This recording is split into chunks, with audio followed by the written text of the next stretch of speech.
Gente! Bom, no vídeo de hoje eu tô aqui para falar um pouquinho sobre como foi o processo de desfraude do meu filho, que hoje tá com 3 anos. Bom, antes de começar, é importante falar que eu não sou médica, eu sou simplesmente uma mãe compartilhando um pouquinho do que eu aprendi ao longo desse processo, para dar algumas dicas, porque eu tinha muito medo do desfraude, gente. Eu vi tanto vídeo de gente falando como foi difícil, como foi penoso, que eu fiquei, eita, isso vai ser difícil. Mas no fim das contas foi muito, muito, muito mais fácil do que eu imaginava. Então, eu tô vindo aqui pra tranquilizar as pessoas de que não existe só o desfraude difícil. Também pode ser fácil. E eu acho que eu tenho algumas dicas que podem ajudar a fazer o processo ser um pouquinho mais simples do que a maioria ali enfrenta. Antes de começar a falar sobre a minha experiência em si, eu acho que é importante falar sobre um negócio que são os sinais de prontidão. O desfraude, o ideal é que ele aconteça quando a criança estiver pronta. Então, você tem que estar muito atento a esses sinais. Existem sinais que são físicos e existem sinais emocionais também de que a criança está pronta para dar esse passo. E os físicos, eles são muito, muito, muito importantes, porque se a criança ainda não conseguir segurar o xixi, vai ser muito mais difícil o processo. Eu vou falar alguns aqui, mas procurem o que são sinais de prontidão, porque existem alguns. Então, eu vou falar os que eu vi no Murilo e que me ajudaram a entender que estava no momento ali de começar o desfraude. Primeiro, quando a criança começa a conseguir subir a escada um pezinho em cada degrau. Então, se você for reparar, né, essa daqui é uma escada. A criança sobe assim, ó, quando ela começa a subir, né? Ela bota um pé no degrau e depois sobe o outro pé pro mesmo degrau. Quando a criança começa a conseguir subir assim, ó, um pezinho de cada vez, significa que ela já tem um pouco mais de controle ali no esfíncter, né? Que é o que controla o xixi. Um outro sinal de prontidão físico é quando a criança consegue pular com os 2 pés fora do chão. Se você for reparar também, né? Quando a criança é muito pequenininha, ela não consegue tirar os 2 pés do chão ao mesmo tempo. Então, conseguir fazer esse movimento também é um dos sinais de desfraude, né? De prontidão para o desfraude. Aí existem alguns sinais ali também de que a criança está emocionalmente mais preparada para o desfraude. Um outro sinal físico é como se passar uma noite inteira e acordar com a fralda seca, né?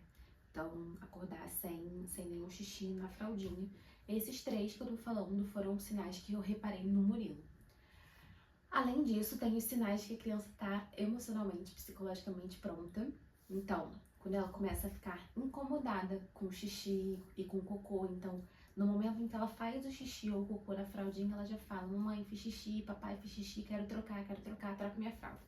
Isso aconteceu bastante com o Murilo também. Foi, acho que o último sinal ali que me deu esse vamos começar com desfraude. E também quando a criança começa a avisar que ela tá fazendo xixi. Então, no momento em que faz o xixi, fala: tô fazendo xixi, aí faz. Tô fazendo cocô, aí faz. Vou fazer cocô. Enfim, isso também é um sinal de que a criança aí tá mais emocionalmente pronta para dar esse passo. Super importante. Bom, falei aí sobre os sinais de prontidão e os que eu experimentei ali com o Murilo, mas de novo, procurem toda a lista de sinais de prontidão, porque existem alguns além desses. Esses foram o que eu vi no meu dia a dia ali com o meu filho. Beleza, meu filho começou a dar os sinais de prontidão. Como a gente se prepara para começar o desfraude? E aí, eu tentei elencar aqui a preparação em 3 elementos, né? O primeiro é a família. Então, eu acho que o pai, a mãe, a família, né? Quem for tocar o desfraude com a criança tem que estar pronto, porque assim, pode acontecer da criança fazer um xixi no lugar errado, fazer um cocô no lugar errado. Querendo ou não, a fralda é cômodo. Você tá no carro, a criança faz xixi, cocô, você não tem que fazer nada. E quando você começa o desfraude, vai acontecer. A criança tá na sala, não dá tempo de correr até o banheiro, faz um xixizinho, tem escape, tá no carro, para tudo, tem que ir no banheiro, não tá mais com a fralda. Então, exige emocionalmente ali da família, né, de quem vai tocar esse desfraude. Então, você precisa estar pronta. Não adianta só a criança estar pronta. Então, esse é um das preparações, né? Você se preparar emocionalmente para esse momento entender que vão acontecer acidentes e que tá tudo certo, faz parte do processo. Além disso, é importante, obviamente, a criança estar pronta.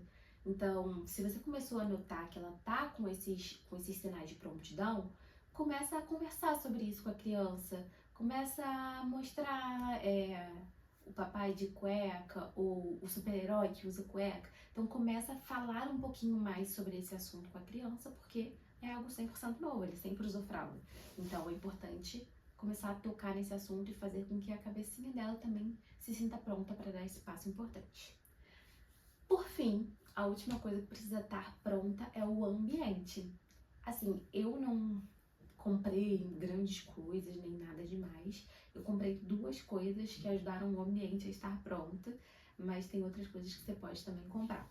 Então, a primeira coisa que eu comprei que me ajudou muito foi o redutor de vaso. Tem gente que opta por não usar o redutor de vaso. Eu acho que vale muito a pena, porque senão a criança fica ali se equilibrando, tem que tentar caber ali no vaso, fica com medo de cair e não se concentra no que ela tem que fazer, que é o cocô e o xixi. Então, o redutor de vaso me ajudou muito. Eu, particularmente, não queria pinico, porque eu acho que, sei lá, tem que ficar limpando, é um processo um pouquinho mais chato. Mas tem gente que gosta, foi uma escolha minha mesmo, eu não quis o pinico. E além disso, tem gente que compra uma escadinha para a criança ficar mais perto ali do vaso e ajudar, pode facilitar. Eu não comprei porque não vi a necessidade, o Murilo alcançava o vaso sem problema. E aí a outra coisa que eu comprei, né, além do redutor de vaso, foram as cuecas. Que essa é a primeira dica que eu vou dar. Envolva o seu filho no processo. Quando eu comprei as primeiras cuecas, foram, sei lá, talvez uns 6 meses antes de começar o desfraude, era uma época que o Murilo estava apaixonado por patrulha canina. Eu vi as cuecas da patrulha e falei, vou comprar, acho que vai, ótimo, ele vai adorar. Comprei as cuecas. Gente, ele nem ligou, não tava nem aí pras cuecas. Ficaram lá ó, no armário, pegando poeira, porque, minha mãe comprou isso daqui pra mim, tanto faz.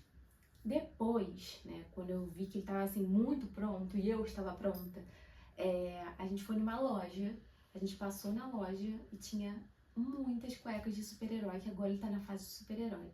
Ele adorou, quis comprar e realmente se empolgou.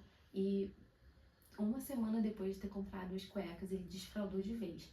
Então, envolver a criança na compra, na escolha, também é legal, é uma dica boa, que ajuda também ela a entender um pouquinho mais do que está acontecendo e fazer parte daquele processo que é sobre ela também. Então, primeira dica, envolva a criança no processo de escolha. Bom, agora vamos falar sobre como foi o processo para o meu filho, para o Murilo. Como eu falei para vocês, eu já tinha visto esses vários sinais de prontidão que eu falei lá no início, e aí eu estava me preparando psicologicamente para esse momento. Quando eu senti que, bom, todos estão preparados para isso, aí eu comecei, compra cuequinha, envolve ele, conversa. Ele tava gostando muito de super-herói, eu comecei a falar muito sobre, mostrava super-herói usando cueca pra ele. E aí teve um negócio que me ajudou bastante, que foi um livro. O Murilo ama ler. E aí, ao longo da vidinha dele, eu sempre envolvia os livros e a literatura nos processos. Então, como o desfraude não foi diferente. Esse livro, ele não eu não comprei, eu achei ele na internet. Eu vi uma pessoa dando dicas sobre esse livro quando eu comecei a estudar sobre desfraude. E aí você pode baixar no seu celular, você pode imprimir ou contar a história direto do seu celular, que é uma história de um cocô, né? Uma criança que faz o cocô, e aí o cocô ficava esmagado quando ficava na fralda e ele ficava triste. E aí, quando a criança começou a fazer no vaso, o cocô ia para dava um tibum na piscina e descia no escorrega, no toboágua, depois que dava descarga. Enfim, é um negócio lúdico que, assim, pro Murilo funcionou muito, ele adorava. E aí eu botava ele sentadinho no vaso, ficava contando a história e ele fez algumas vezes o cocô ouvindo essa história. Eu vou colocar o PDF do livro nos comentários aqui do vídeo, porque de fato me ajudou muito. E se seu filho gosta de ler, gosta dessas coisas, vai ajudar também. Aí além disso, né, sempre conversando muito sobre fralda, sobre dar tchau pra fralda, começar a usar cuequinha. Aconteceu um fato que, assim, foi um divisor de águas. A gente já estava falando sobre o assunto, e aí um dia a gente foi na aulinha de natação e um dos amiguinhos dele já estava usando cueca. E aí eu olhei e falei, olha, Murilo, aproveitei, né, que eu já tava conversando sobre isso com ele, aproveitei o momento e falei, olha, Murilo, ele tá usando fralda, ele não tá mais usando fralda, ele tá usando cueca. O que você acha de usar também? Tiro e queda. A partir desse momento que ele viu o amiguinho usando fralda, ele chegou em casa, usando fralda não, usando cueca, ele chegou em casa e falou, mamãe, quero usar cueca, quero usar cueca, quero usar cueca. E daí em diante, não voltou mais pra fralda. Só usava a fralda pra dormir, por medo meu, tá, gente? Porque ele começou a pedir pra dormir sem fralda também. E assim, gente, pra eu não falar que não teve nenhum escape, teve um ou dois, assim, teve pouca coisa. Mas eu acho que eu respeitei tanto o tempo dele e criei um ambiente bom ali pra ele que, assim, de fato, ele decidiu que queria usar cueca e a partir daquele momento não usou mais fralda. E foi simples assim. Conversar, ler o livro, respeitar o momento da criança e quando ele tá pronto ele fala e ele de fato larga. Eu sei que não são todas as mães, não são todas as famílias que podem esperar o momento. Eu sei que tem algumas creches que exigem que a criança esteja desfraldada. Óbvio, se você puder repensar a escolha dessa creche, talvez faça sentido, mas eu sei que nem todo mundo vai poder. Eu espero que esse vídeo e essas dicas que eu trouxe ajudem alguém que esteja precisando fazer o desfraude, para fazer com o máximo de respeito e cuidado com a criança. Assim, no fim das contas respeitar o seu tempo, respeitar o tempo da criança, entender que é um processo, que a criança tá aprendendo algo 100% novo, ela nunca fez isso, então ela vai aprender e vai errar, como todo mundo na vida. Mas acho que com respeito, com carinho, com amor, as coisas dão certo. Eu espero de verdade que esse vídeo tenha ajudado alguém. Se você está passando por esse momento e alguma dessas dicas te ajudou, deixa aqui nos comentários. Se você já passou por isso e tem alguma dica extra, coloca aqui nos comentários também, porque você pode ajudar alguma mamãe que está passando por esse processo. E se você conhece alguém que vai começar o desfraude agora, manda esse vídeo para ela. Espero que ajude também. E é isso, gente. Muito obrigada por assistirem. Deixa seu like, se inscreve no canal e até os próximos vídeos.